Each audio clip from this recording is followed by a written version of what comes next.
Just listen to me on this video. Just watch the video. You do not have to subscribe, but if you do, that will be very, very good. Belgrade's main attraction site is no longer needed by tourists, foreigners, and nationals. Let's talk about it. Follow me. Living life, every day, late at night, not okay. All I want, and I pray, all I need are some better days. Looking in the mirror, so foggy, but I've never seen clearer. Tuned into my opinion corner on this topic. First of all, I want to say that we have a little cold atmosphere blowing through. Yesterday, while I was on Kalamegdan area, I realized that the wind is start blowing a little bit chillier.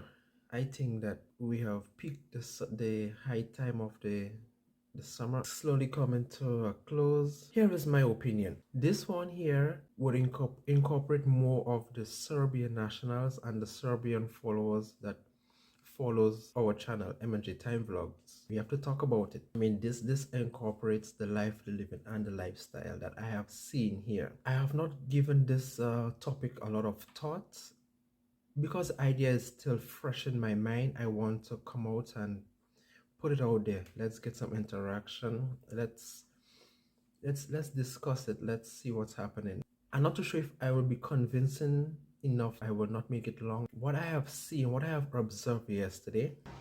What is a big Ferris wheel? What is this thing, a merry-go-round?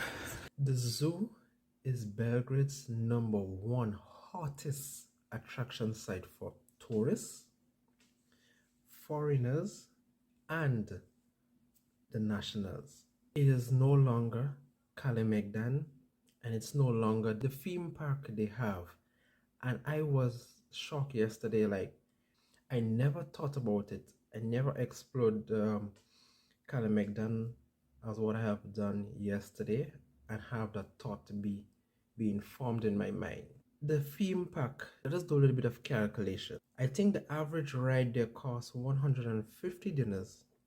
And let us say if we have like 20 persons on one ride, that is like what, 3,000 dinars?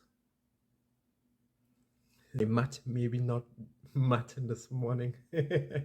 Is that sufficient enough with a combine? Because I saw that the cart was the hottest thing there that people wanted to do. They wanted to drive the cart, and that's what I have experienced. It's pretty good. I mean, it has a kick to it. So let's say that we get another 40 persons coming, and let's assume our math is correct, another 6,000 dinars, which is not good. That's less than what, 70 euros, which cannot basically pay for anything in that park. So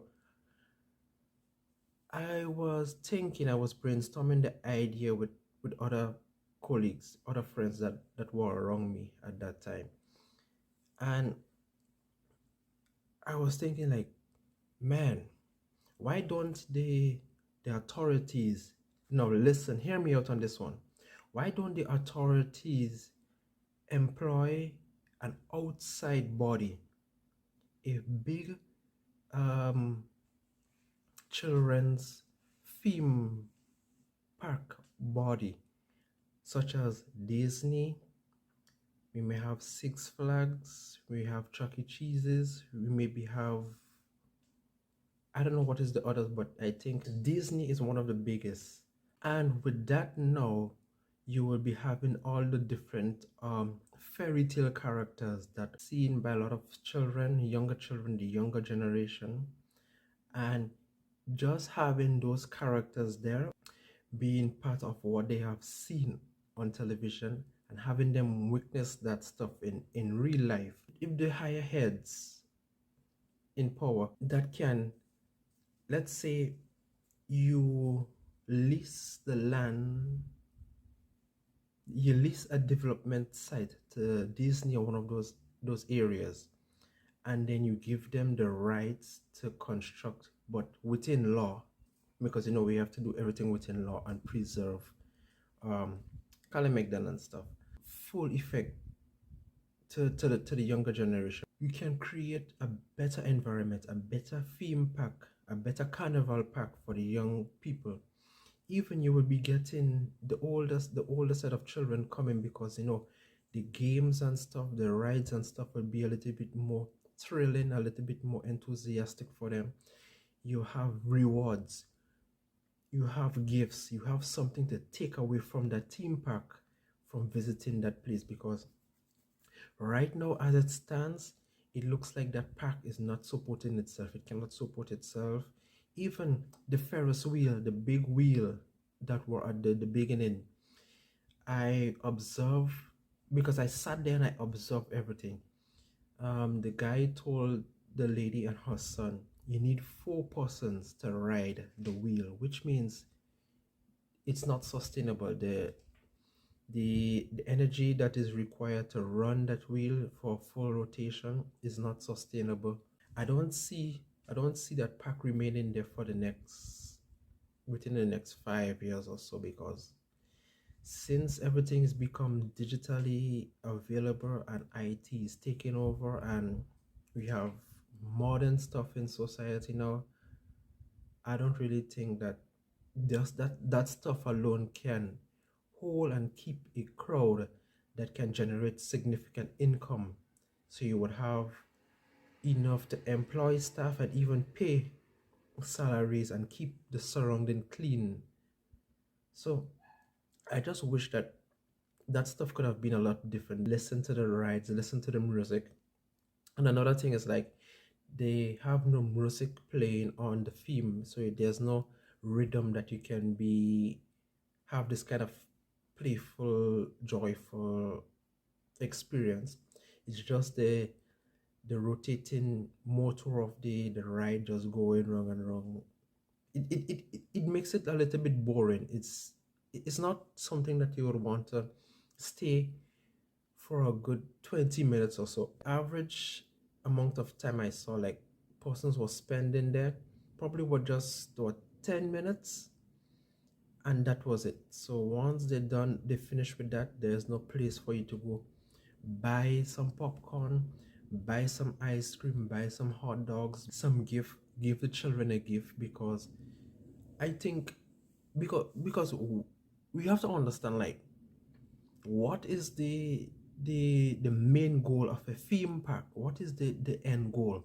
The end goal is to provide an experience where that the children can be satisfied to the max, and the parents can be, let's say, pocket drained when they leave there. Because the whole idea is for you to spend money and enjoy the stuff, but at the same time getting rewards from you spending your money. So this is how I look at it now. After spending so much of time in here, you have seen stuff, and then when you go back again to see it, it gets a little bit diminishing in value. The value comes down a little bit lower. You're not feeling that excitement that was there once before. There's nothing new added, there's no improvements, there's no rewards and stuff. So definitely should be sub-owned by Disney, and let's create a better experience for children, the children's entertainment life. Because in here, opening different sport bet houses, like you will see a new building, and then under that building you will see basically a new betting center. Like, come on, adults have their own fun. That's the adult fun we want. I want to see the children having an entertainment lifestyle as well too. If it was me, I would definitely employ Disney to come in and try and revolutionize that industry. Because I mean, children are the future. And even yesterday while I was at Calumet also, I saw a mom with her 2 kids, a boy and a girl. The guy is so invested in the telephone, like, I don't know what game he is playing.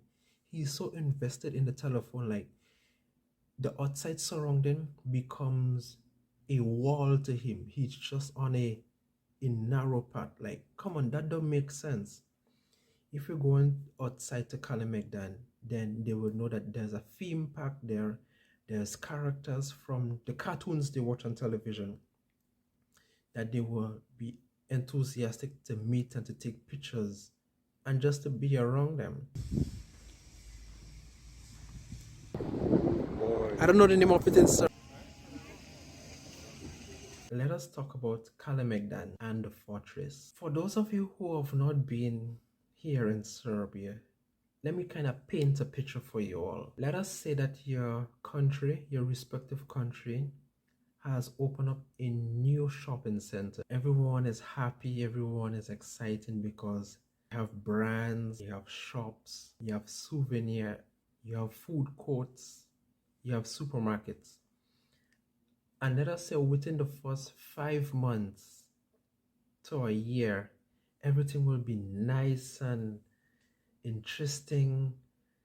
Sales, activities, visitors, a lot of spending, movement. Given it another 2 more years, you start seeing a drop in activities, a drop in sales, a drop in creativity, stores closing, high prices. It makes you wonder then, what was the activities that inspired you to go the first time?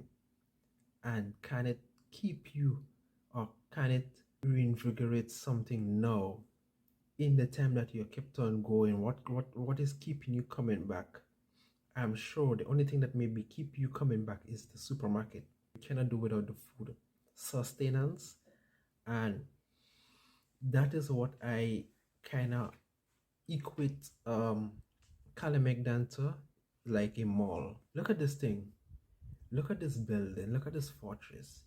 Doesn't this make the pyramids and stuff look real to you because of this significance here?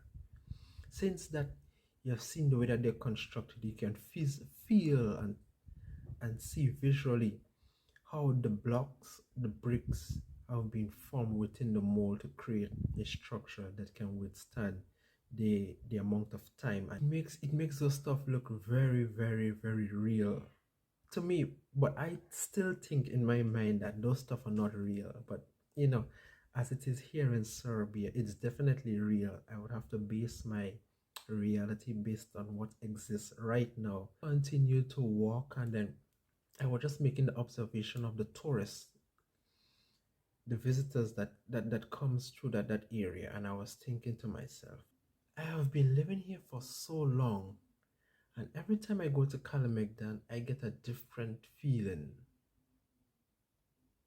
It's like it's not Kalemegdan of how I first experienced it back in the day. It's like a barren city that has no form of life, no form of use, no form of history, no form of education to take away from that spot. Because you will find persons just coming, taking photos. I mean, everybody acts the same how when taking photos. They have that same kind of dumb mentality. I shouldn't call it dumb mentality, but there's a kind of dumb mentality when persons are taking photos. Everybody's just the same. And I was trying to visualize, like, what is the basic function of coming to that place? That place should serve as the greatest historical site here in Belgrade physically, that you can enter and you can take away an understanding and experience of what truly happened to that site, and give you a sense of path, direction, that okay, this was here, that was it, and you can stand and say like, wow, really, how could that have been there? But look at it now. I'm not sure if you're all getting me. Where was the main guy's quarters on Kalemegdan? Where was his and his family, or his servants? The inner circle, where was the inner circle group of people located within Kalemegdan. Like I was then I'm trying to figure it out, like where, because Kalemegdan comes in a way that they give you some writing and it makes no sense to you. The historical value is not there. For me, it's not there. And I was thinking, like, come on, where did he stay?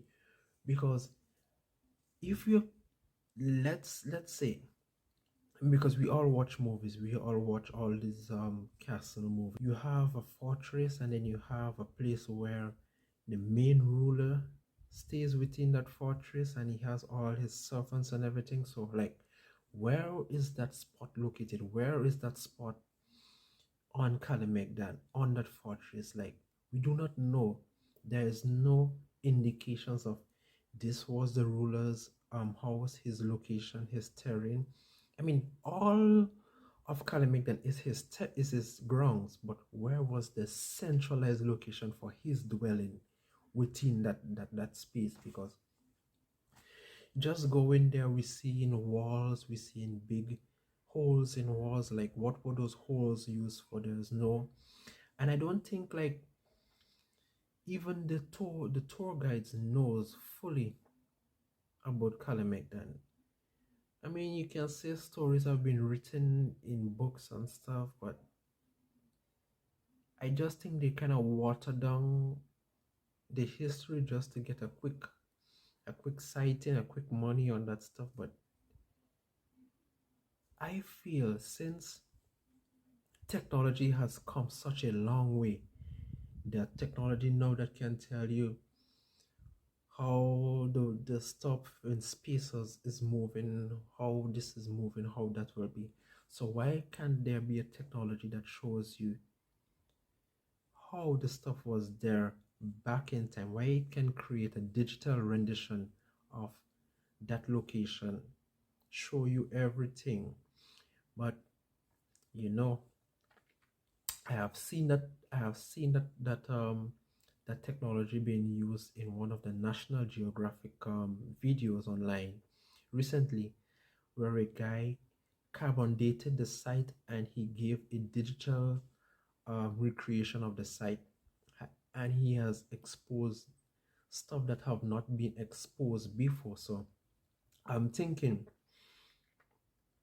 with that technology now, there are hidden stuff in Kalemegdan that the higher heads, the higher powers do not want you to know, the general public. I think that because of that, they are not employing that kind of resource, that kind of AI technology to really boost the tourism sector for Kalemegdan.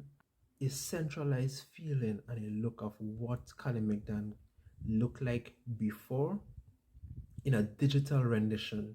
You know, technology is all manipulative. You can hide stuff that you don't want to show to the public, so you can definitely hide stuff. And why not give it a try, since Kalemegdan now is basically seen as, for the nationals, the Serbian population, as a place that holds no value. There's nothing there to see. There's nothing of interest, no historical value again that they can go and see and enjoy. And probably, let's say, critique about everyone that I spoke to is like, stacie tamo, but nie ma ništa tamo.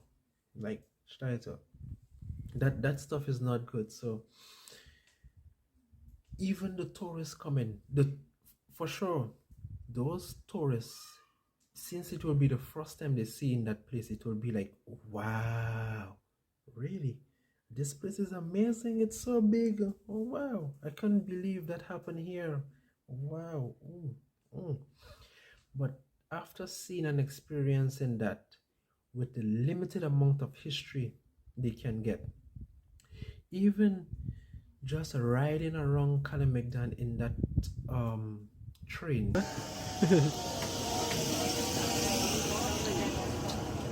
there is no information playing on that train. There's no historical person on that train giving any information as to where on what and how and why and what is the reason that caused this, and the infrastructure definitely needs to be improved, in my opinion. I don't know about you all, but in my opinion, let's say that that 3D rendering came in the next future, has been uncovered, unearthed, and new light has been shed on Kalemegdan.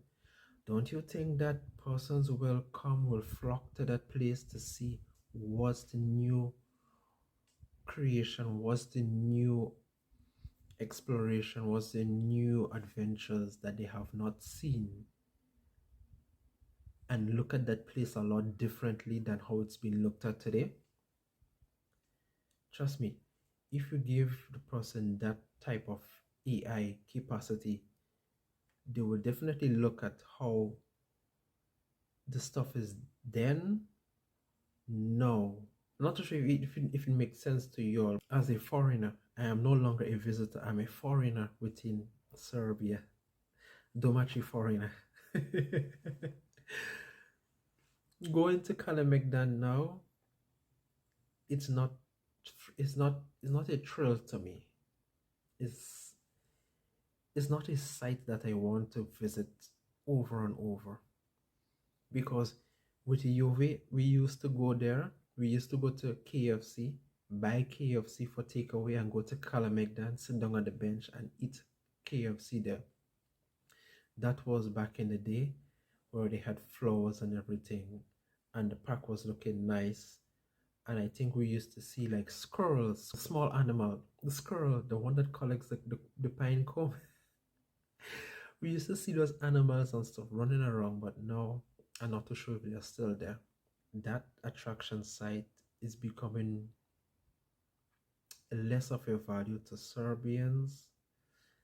And I think once the tourists finally explore that area, they want to move on to some other area, because tourists, they want to see stuff and they want to feel as if they can make a home within that area.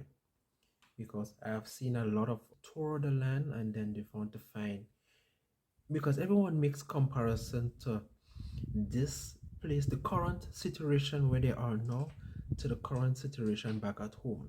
Everyone makes it. I made it for myself. Once that phase dies down, there's nothing else to come back to Kalemegdan to see, because technology is not there. History is diminishing in return, and the tour is basically telling you the same thing over and over. So there's nothing of value, nothing of substance, nothing of essence you can take away from Kalemegdan, other than you going standing on the wall looking at this view. This is the view of where the Dunav meets the Sava at the mouth, and you can see a separation. Like, that is not what Kalemegdan is made up of. That is not the history you want to take away from Kalemegdan. You want something much more concrete, much more significant. Like, since history starts within Belgrade, Belgrade is a historical city, and since it's full of history, then I think those places needs to be much more in depth in the history and what they can offer, because people will pay, persons will pay to see those stuff, and just coming there now, paying for certain stuff, and then you see those items, you basically goes back to your hotel room or wherever you're staying and asking, what did I spend my money on? Was it necessary to even employ a tour guide to show me around Kalemegdan for a certain amount of euros or such, and it really makes no use to you? You did not get no value. There were nothing value wise from that. So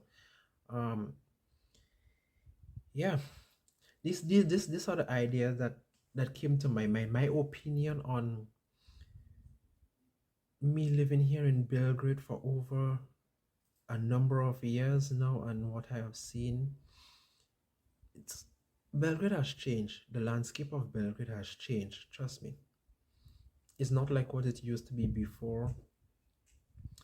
We have a lot more people, a lot more diverse culture, and it's not enticing to me. It's not enticing for the culture wise, because I am not seeing Serbs that, because I'm not seeing the majority of Serbs that I used to see back then. I'm not seeing that stuff. To me, that in my sense, that's why I call a cultural deficit on the land. It's more our pair of foreigners, and trust me, I rather look at the nationals instead of the foreigners. I don't know why, but it just gives you a sense of history. It's historical to me. Yeah, family. I don't know if anything of this made sense to you all. I'm not sure how long this video will be. I would have to edit it right about now, and yeah, that's just my opinion. Please, if you have anything to say, any positive thing to say, leave it in the comments and tell me what you think about it, because right about now the zoo is the main attraction, the naked attraction of Belgrade, Serbia.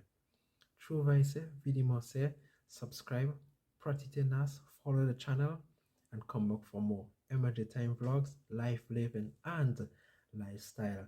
Belgrade, Serbia. Ciao, ciao.